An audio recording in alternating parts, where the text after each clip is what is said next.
بالله وكفى وسلام على عباده الذين اصطفى أما بعد فأعوذ بالله من الشيطان الرجيم بسم الله الرحمن الرحيم إنما يخشى الله من عباده العلماء صدق الله العظيم.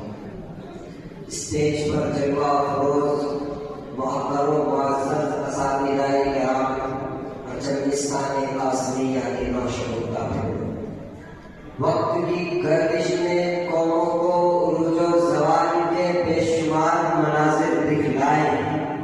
جہاں تاریخ کی کتابوں میں ظلم و ستم کے المناک واقعات موجود ہیں، وہیں پر قربانیوں کے لہو سے کچھ سنہرے باغ بھی روشن ہیں.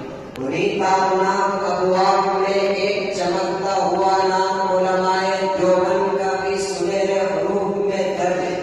یہ جامازوں کا وہ قافلہ ہے جس نے منبر کی نرمی کو میدان کی سختی سے جوڑ دیا، قلم کی سیاہی کو مجاہد کے فنون کی حرارت سے ہم آہنگ کر دیا. یہ وہ کارواں ہے جس نے ایک طرف قال اللہ اور قال رسول کی سرائے بلند کی اور دوسری طرف اپنی ایمانی اور سیاسی بصیرت سے پوری دنیا کو روشن کر دیا. جن کی ایک تاریخ ہے، جن کی ایک داستان ہے، جنہوں نے ہر دور میں اسلام کی آگ بھرنے کی ہے، جنہوں نے ہر میدان میں مذہب اسلام کی ہر پہلو سے تلوار سر انجام دی. یہ وہی علماء دیوبند ہے جنہوں نے باطل کی جانب سے پیدا کیے جانے والے فتنوں کا مقابلہ کرتے ہوئے ان کو جواب دیا. یہ وہی علماء دیوبند ہے جنہوں نے انگریزوں کے ناپاک قدموں کو اس ملک سے اکھاڑ پھینکا. یہ وہی علماء دیوبند ہے جنہوں نے موجودہ دور کے فرعونوں کے سازشوں کو لوگوں پر آشکار کر کے ان کا تعاون کیا. تو آئیے میں علماء دیوبند کے سیاسی خدمات کے کچھ اہم پہلوؤں کو اجاگر کرتا چلوں. علماء دیوبند بھی ہے جنہوں نے پارلیمنٹ کے میدان میں آزادی کا نعرہ بلند کیا. علماء دیوبند بھی ہے جنہوں نے اسمبلی کے میدان میں اپنی جانوں کو ملک ملت کے لیے قربان کر دیا. علماء دیوبند بھی ہے جنہوں نے تحریک خلافت چلائی. علماء دیوبند بھی ہے جنہوں نے ہندوستان کی لڑائی چلائی. علماء دیوبند کے نمایاں شخصیتوں میں سے ایک شخصیت حضرت شیخ الدین مولانا محمود حسن دیوبندیانی کی رہبری ہے، جنہوں نے تحریک ریاستی عوام کی بنیاد ڈالی. ایسی تحریک تھی جس نے انگریزوں کی دین کو حرام کر دیا. اس تحریک کا مقصد ہندوستان کو غلامی کی زنجیروں سے نجات دلانے کے لیے بیرونی اسلامی طاقتوں سے پاور حاصل کرنا تھا. اس تحریک کی دعوت دینے کی وجہ سے حضرت شیخ الدین مولانا محمود حسن دیوبندیانی کی رہبری کو گرفتار کر کے کالا پانی بھیج دیا گیا. اس کے بعد حصول مقصد میں تیزی لانے کے لیے سن 1919 میں جمعیت علماء ہند کی بنیاد ڈالی گئی.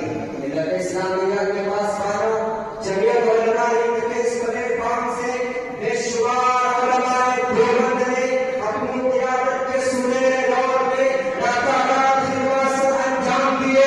انہیں خدمات میں سے ایک شریعت ایک سن 1923 ہے جن میں نمایاں کردار ادا کرنے والے مفتی اعظم مفتی کفایت اللہ مولانا حسین احمد مدنی، علامہ سید سلیمان نقوی، مولانا شفیع احمد عثمانی، مولانا عطا اللہ شاہ بخاری علیہ رحمہ ہے. جمعیت علماء ہند نے سیاست کے میدان میں آزادی کی تحریک کے خلاف متحدہ قومی اتحاد نظریہ، تقسیم ہند کی مخالفت، عدالتی عوام کی جدوجہد، اقوام متحدہ کی سیاست جیسے عظیم کارناموں سے انجام دیے. انہوں نے آزادی سے پہلے انگریزوں کو مختلف محاذوں میں شکست باش سے گزار کیا. آزادی کے بعد ملک کے نظم و نسق اور تعلیمی بیداری کے لیے شاندار کوشش کی. لیکن اس کے باوجود سوال کیا جاتا ہے کہ علماء دیوبند نے کیا کیا؟ تو میں جواباً عرض کرتے ہوئے کہنا چاہتا ہوں کہ وہ کون تھے جنہوں نے آزادی کے بعد مسلمانوں کی ترقی کا بیڑا اٹھایا؟ وہ کون تھے جب انہوں نے اسلام دشمن طاقت میں مذہب اسلام کے خلاف سازش رچی؟ اس وقت جو ان کے سامنے سب سے سکندری ثابت ہوئے تھے وہ علماء دیوبند تھے. اور جب ظالم حکومتیں مدارس اسلامیہ میں خاتمے کے لیے نئے نئے قانون لا رہے تھے،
ایمان علم اتحاد اور قربانی کی قوم کی حقیقی طاقت ہے. کانٹوں سے گزر جاتا ہوں دامن کو بچا کر، کانٹوں سے گزر جاتا ہوں دامن کو بچا کر، جھوٹوں کی سیاست سے میں بیگانہ نہیں.